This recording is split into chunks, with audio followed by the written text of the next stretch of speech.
Here's the key on this. Don't major in minor things. If you take up major time to do minor things, I'm telling you, you'll be behind the curve constantly. Here's what we learn in sales training. What's major time and what's minor time? Here's minor time, thinking about prospects. Here's minor time, making lists of prospects. Here's minor time, keeping books on prospects. Here's minor time, going to see the prospect.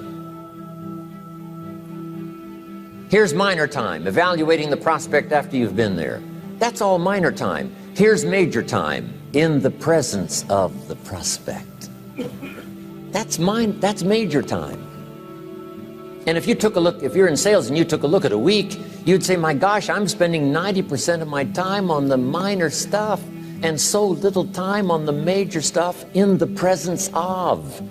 How many hours in the presence of in my day? How many hours in the presence of during my sales week? Because the time that really counts is in the presence of the prospect. Majors and minors. Here's another key time management essential. Don't mistake movement for achievement. It's easy to get faked out by being busy. Guy comes home at night all exhausted, falls in the chair and says, oh, I've been going. Here's the big question. Doing what? It's not the going. Some people are going, and they're doing figure eights. I mean, their progress is small.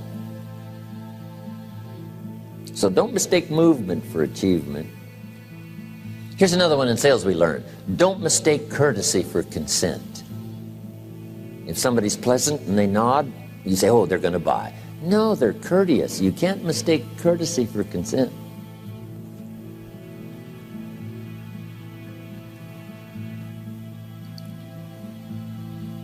Now here's a big one, concentration. I had to learn this. All those years ago, I'm in the shower trying to compose a letter. Found it turns out to be a strange letter. So here's what I learned to do. Save the work till you get to the office. Save the work till you get to the work. Don't try to get to the office on the way to work. On the way to work, enjoy the way. In the shower, enjoy the shower. Then go to work when you get to work. I found this to be helpful. Concentration. Here's another big one. Learn to say no. I'm telling you, in such a social society we have now, it's so easy to try to be a nice person, saying yes to everything. Find yourself overloaded. Now you got to call and make the, well, gosh, you know, all the time it takes to back out of something that you said yes to too quickly. Here's what might be better. I don't think so, but if that changes, I'll call you. Little things you can use not to overcommit yourself. My friend Ron Reynolds says, don't let your mouth overload your back. It's a good one. Now here's a big one on time management. When you work, when you play, don't mix the two. Don't work at play. I used to take my family to the beach and I would bring my briefcase.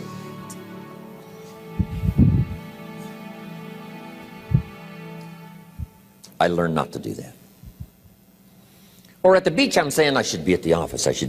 Now my family's upset because I'm at the beach and I'm thinking office. Now when I'm at the office, I'm thinking what? I got to get my family to the beach. So things are not going too well at the office because I'm thinking beach, and things are not going too well at the beach because I'm thinking office. Here's what I learned to do. At the beach, be at the beach. At the office, be at the office. When you work. When you play. Don't mix the two. Don't work at play. Now here's one of the most important ones. Don't play at work. Work is too serious. You don't want the reputation of being the office joker. It's not a good one. Yes, there's time for some pleasant stories. Yes, there's time for a little humor. Yes, best if it's a happy office, of course. But I'm telling you, you got to be serious about work because you're parting with a piece of your life for the work you do. Your work costs you a piece of your life. Here's what it's called. Serious business. Not grim, not unhappy, but serious. Key. Don't play at work. The old expression, I don't think we use it anymore, horse around at the office. Play around, play jokes, play tricks. No place, not at the workplace. At the beach, yes. At the bar, yes. Somewhere else, not work. You got to treat work with all due conservative passion, because it's leading you to your future. Here's another key phrase: all work is good. You may not like your job, but if it's the stepping stones to get you to where you want to go, you got to appreciate your job. You don't have to have a passion for your job. Here's the ultimate passion: a passion for incredible success in every department of my life. That's the passion. But don't look down on some menial job you have to do to finally get you to where you want to go. No job is menial. No job is not, every job is noble. Training life for pay, making a contribution to society. Next, analyze how you are. And if you have some weaknesses, if you doesn't seem like you can change, here's the key: get it covered. I used to keep promising myself I'd keep the books, keep the books, keep the books. Finally, I gave that up. And back then, it only took me an extra $50, $60 a month for some accountant to keep the books. I said, no, I'm going to save the $50. You can't believe what I started losing in productivity because I tried to save the $50.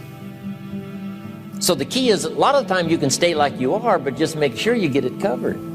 Okay. Next, beware of the telephone and all other systems of communication, especially the telephone at home and systems of communication at home. And here's one of the best lines I've got for you for the weekend: let all communication systems serve you, but don't let them intrude. When it comes time to have dinner with your family, you shut off all systems, unless the ones that can take messages silently. Don't let the phone ring. Don't let anybody intrude, come through the front door nor the back door, nor through the telephone or any other device. So you can't reach John and his family when he's having dinner. The President of the United States couldn't get through. If you develop that kind of a reputation, father, mother, when we have dinner, when we're visiting and have this time with our family, nothing intrudes. So don't let these clever little devices keep intruding. You've got to have a place that's sacrosanct, it's valuable. You don't let anything in for that period of time. Okay. Isn't that good advice? Excellent advice. Here's the next one. Read all the books. You know, I've only got a few notes here on time management, but if you've got some particular challenges, you run a big organization, a big corporation, you've got some challenges, there's plenty of books. Now, here's what's next. Just be more alert to the things that might be stealing your time. Here's why. Time is like capital. You can't let someone steal your seed corn. You can't let someone steal your capital. And you can't let someone steal your time. You must designate your time. And some of the time that you designate, you must not let anyone steal. Casual time, you might let someone intrude and steal a little bit and take a little bit, but not serious time. Key. Next, one of the great time management savers is to learn to ask questions up front. Sometimes you talk to somebody for an hour, and then you ask questions and find out if you would have asked those questions up front, you could have saved yourself an hour. Asking questions up front helps you to get to the problem now. But if you just launch into some discourse, you might waste 30 minutes, waste an hour, when here's what you should have been talking about. After you finished an hour, you say, John, what's really the problem? He said, well, it's something personal. See, that's what you should have been talking about this whole hour. Key. Next, learn to think on paper. Now we're going to take a break. Some ways to think on paper. One, we've covered one. Solving problems. Take it out of your head and put it on paper. Another one is setting goals. Making these lists we've already started. Here's another good way to think on paper. It's a projects book. Each person you're working with and each project you're working on, get a loose leaf binder and a tab and some pieces of paper behind the tab, and do a little continual summary of how it's going between you and that person and between you and that project. I call it a projects book. It is so useful to me. But what's going on between you and this person? When you last got together, what did you talk about? And you got a few notes there. Here's what we talked about the last time we got together. Now when you get together again, you can review that so you'll know better what to talk about. When the president gets ready to travel and he's going to meet some important people, guess what they bring him? All these briefing books. Right? The last time you were with Khrushchev, Kennedy is informed. Here's what he said and here's what you said. Kennedy said, oh, that's valuable. I need to remember that. If a person is important, it's worth a little running account. You might even have a projects book for your children. Here's what's happening between me and my child. We've talked about this, and we've talked about this, and we've talked about this. Next, a day timer. Keeping track of all of your appointments. You know, mine is all filled with, you know, when to catch an airplane and when to do a seminar, and when to sit down and have a conference, all the rest. Next is a game plan. You know, if you've got a house and the, insurance is going to come due and some other things are going to come due, you just put it on a spreadsheet and make sure it's taken care of. Key phrase, take things out of your head and put them on paper. And the key is to just experiment with different ways that helps you to do that. Now here's the last one, thinking on paper, and that's to keep a journal. One of the things I'm known for around the world, have been now for 39, 40 years, is keeping a journal. Now my journal is not a, it's not necessarily it's not like a diary. It might be part diary. I'm flying over Ireland and I write down a few little things that impress me. Today I met this person. Wow, what an extraordinary event. Today I conducted this seminar in Rome. 1,000 people stood up and sang for me. I've got a little bit of a diary in there. But here's what primarily your journal is for. Collecting good ideas. A journal is to collect good ideas on your health, good ideas for your business, good ideas for your future, good ideas for time management. Because I used to take notes on pieces of paper and torn off corners and backs of old envelopes and restaurant placemats. And I threw all this stuff in a drawer. It did not serve me well. I finally learned to get a bound copy, right? And just keep a journal, right? If I was here, I had my journal, I'd be taking notes, right? These 2 days in my journal. Now, if you're caught without your journal, you just take the notes when you get back home.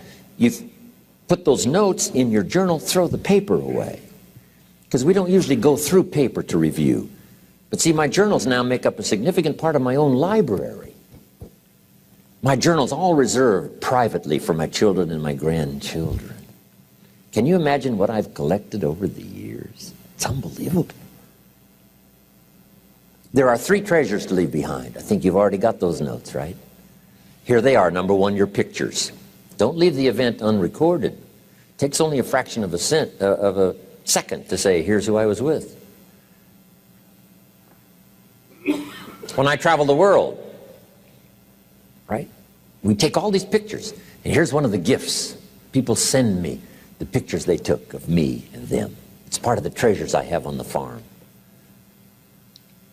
Incredible. A picture's worth 1,000 words to describe the scene, the emotion, what happened. Say, wow, this was an extraordinary day for me when I met these people.